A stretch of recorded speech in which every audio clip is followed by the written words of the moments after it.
Art has a way of revealing truth. Sometimes it reveals masterpieces hidden beneath layers of paint, and sometimes it reveals the true nature of people who think wealth equals worth. My name is Sophie Turner, and I'm a senior conservator at the Metropolitan Museum of Art, or at least I was until my new mother-in-law convinced the board I was unsuitable for such a prestigious position. But what Victoria Blackwood didn't know was that forcing me out of the Met would lead me straight to the discovery that would shatter her carefully curated world. The day everything changed started like most Sundays at the Blackwood mansion, with thinly veiled insults over expensive wine. The occasion was my husband James's 30th birthday, and the grand house was filled with Manhattan's elite, all pretending not to stare at the gold digger who had married into their precious social circle. "Sophie, darling," Victoria called across the marble foyer, her voice dripping with false sweetness. "That's such an interesting dress. H&M, is it?" I smoothed the vintage dyer I carefully restored, a skill Victoria would never understand. "Actually, it's—" "James, darling," she interrupted, turning to my husband. "Morgan Stanley called again about the VP position. Now that certain distractions are resolved, perhaps you'll reconsider." By distractions, she meant my career. The career she'd successfully sabotaged with a few well-placed calls about my questionable background.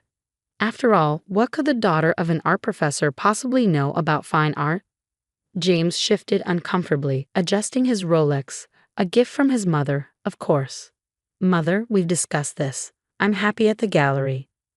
A gallery owner, Victoria sighed dramatically, ensuring her voice carried to nearby guests. The Blackwood hair, selling paintings like a shopkeeper. And now married to a former museum. What was it again, dear? Assistant. Senior conservator, I corrected quietly, with a doctorate in art history and technical conservation from the Institute of Fine Arts. Yes, she waved her hand dismissively. "Well, at least you'll have something to occupy yourself with while James pursues a real career." Speaking of which, she turned to address the gathering crowd. "I have an announcement to make." My stomach tightened. Victoria's announcements were never good news. "James has been offered a position at Morgan Stanley's London office," she beamed. "Senior Vice President, starting next month. Finally, a proper job for a Blackwood." The room erupted in congratulations. I turned to James, who looked as shocked as I felt. "London? Next month?" "I haven't accepted," he started. "Of course he has," Victoria cut in smoothly. "The paperwork is all ready. And Sophie dear, don't worry about your little gallery job. I'm sure London has plenty of gift shops that need staff." The room tittered with polite laughter. I felt James's hand squeeze mine apologetically, but he remained silent. Just like he had when Victoria got me fired. Just like he always did when his mother bulldozed over our lives. Something inside me snapped. "Actually," I said, my voice carrying clearly through the foyer, "I've been meaning to ask about that lovely Picasso sketch in your hallway." Victoria froze mid-sip of her champagne. "The replica? What about it?" "Replica?" I smiled, years of academic training taking over. "The paper aging is consistent with pre-1920 materials. The pencil strokes show the distinctive left-handed technique Picasso used in his early sketches. And that signature." I walked over to the small, simply framed sketch that Victoria had always dismissed as decorative. "That's not a replica signature. That's original graphite." The room had gone completely silent. "Nonsense," Victoria snapped. "It's a print my grandfather picked up in Barcelona. Probably worth a few hundred at most." Actually, I continued, pulling out my phone to display a catalog photo. "It matches a lost Picasso sketch from his Blue Period, last seen in Spain in 1917. The art world has been looking for it for decades." I zoomed in on the distinctive corner marks. "These conservation repairs, they match the documented damage from a 1912 exhibition in Paris." Victoria's face had gone pale. "You have no proof." "I supervised the authentication of a similar piece at the Met last year. I'd be happy to have my former colleagues examine it. In fact, I checked my watch. Dr. Chen from the authentication board should be arriving any minute. I called him this morning." "You what?" Victoria's champagne glass shattered on the marble floor. "Oh, didn't I mention? After you got me fired, I started freelance consulting. Dr. Chen and I have been documenting lost masterpieces for an upcoming exhibition. When I saw your replica last month, I knew it needed a proper evaluation. The doorbell rang, its chime echoing through the now silent foyer. Victoria's prize artwork was about to be exposed as either a multimillion-dollar masterpiece or a very illegal forgery. Either way, her carefully controlled world was about to implode. James stared at me with a mixture of awe and apprehension. Sophie, is this real? As real as your mother's commitment to my career development, I replied sweetly. Shall we see what the experts say? The next few hours were a blur of activity. Dr. Chen and his team carefully examined the sketch, taking photos, samples, and measurements. Victoria alternated between trying to stop them and make it if the piece was authentic, and insisting it was worthless, fraud that she'd been claiming it on insurance as valuable art. By midnight, the preliminary results were in. I sat in the study, watching Victoria's face as Dr. Chen delivered his findings. The preliminary authentication is positive, he announced. This appears to be Picasso's Lost Woman in Blue, circa 1917. A full report will confirm, but based on initial testing, this is unquestionably an original work. Victoria collapsed into a chair. That's impossible. Current market value, Dr. Chen continued, would be approximately $15 million. However, he paused, reviewing his notes. Given that this piece has been listed as lost for over a century, there are certain legal obligations regarding its provenance. Meaning, I added helpfully, the art world will have quite a few questions about how it ended up here, quietly hanging in your hallway. Victoria's carefully Botoxed face couldn't quite manage panic, but her voice shook. Questions? About whether it was properly declared when imported, I explained. About insurance valuations. About whether proper procedures were followed for handling lost artwork. The Met's legal team is particularly interested, given their upcoming exhibition on recovered masterpieces. James finally spoke up. Mother, what did grandfather tell you about this piece? Victoria's silence was damning. Perhaps, I suggested, standing to leave, we should discuss London another time. You seem to have more pressing matters to attend to.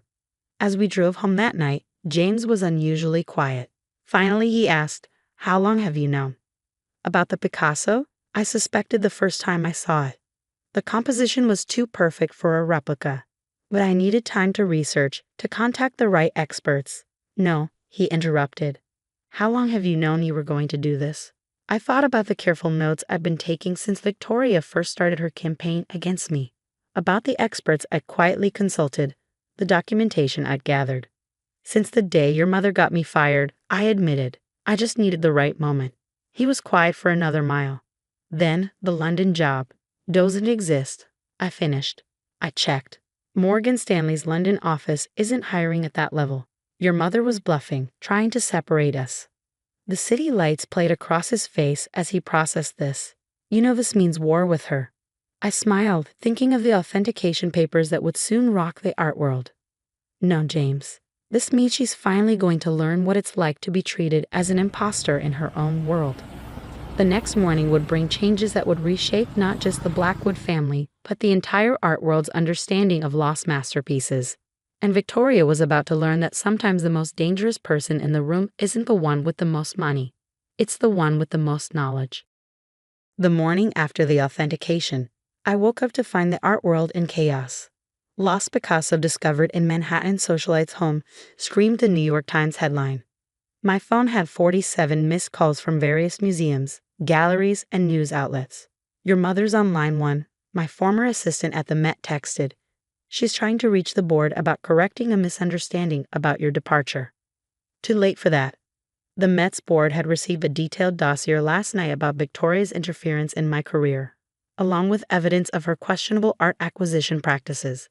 Amazing how quickly people return your calls when you've uncovered a lost masterpiece. James was already up, watching CNBC's art market coverage. The Picasso's estimated value just hit $20 million, he said, handing me coffee. Apparently there's a bidding war starting between the Louvre and the Prado. They'll have to wait, I replied. The provenance investigation comes first. That investigation was already turning up interesting details. Victoria's father-in-law, the legendary Marcus Blackwood, had acquired several pieces during the post-war chaos in Europe. Some through legitimate channels, others not so much. The doorbell rang. A courier delivered a thick envelope. The preliminary authentication report from Dr. Chen. Inside was also a letter from the International Art Recovery Commission. They want to interview your mother, I told James, about her father-in-law's collecting practices between 1945 and 1960. James ran a hand through his hair. She won't survive this, the social humiliation alone. Like the humiliation of having your career destroyed, of being called a gold digger at every society event. I softened at his expression. I'm not trying to destroy her, James. I just want her to understand what it feels like to be questioned, judged, dismissed. Mrs. Blackwood Turner? A voice called from our intercom. This is Rebecca Chen from the New York Times. We've loved your expert commentary on the authentication process. And so it began. Within hours, I was doing interviews not as James Blackwood's social climbing wife, but as Dr. Sophie Turner, one of the country's leading experts in art authentication and recovery. The Met's board chairman personally called to offer me a new position, Director of Authentication and Recovery, with complete autonomy. Victoria, meanwhile, was facing her own media circus. Reporters camped outside the mansion, asking increasingly uncomfortable questions about the Blackwood collection's origins. You need to help her, James said that evening, showing me photos of his mother being chased by paparazzi. She's falling apart. I considered this. Actually, I think I know how to solve everyone's problems. But she'll have to trust me. After what you did. Because of what I did. Sometimes you have to break something to fix it properly. The next morning, I walked into the Blackwood mansion for the first time since the revelation. Victoria sat in her study, looking smaller somehow without her usual armor of social superiority. Come to gloat? She asked, not looking up. Come to offer a solution.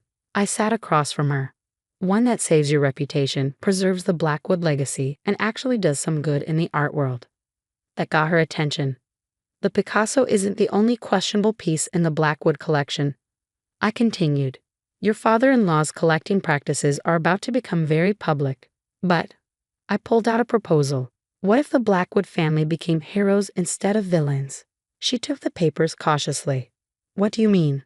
The Blackwood Foundation for Art Recovery and Restitution, a new organization dedicated to finding and returning lost art to its rightful owners or museums, funded by the Blackwood family, led by experts in the field.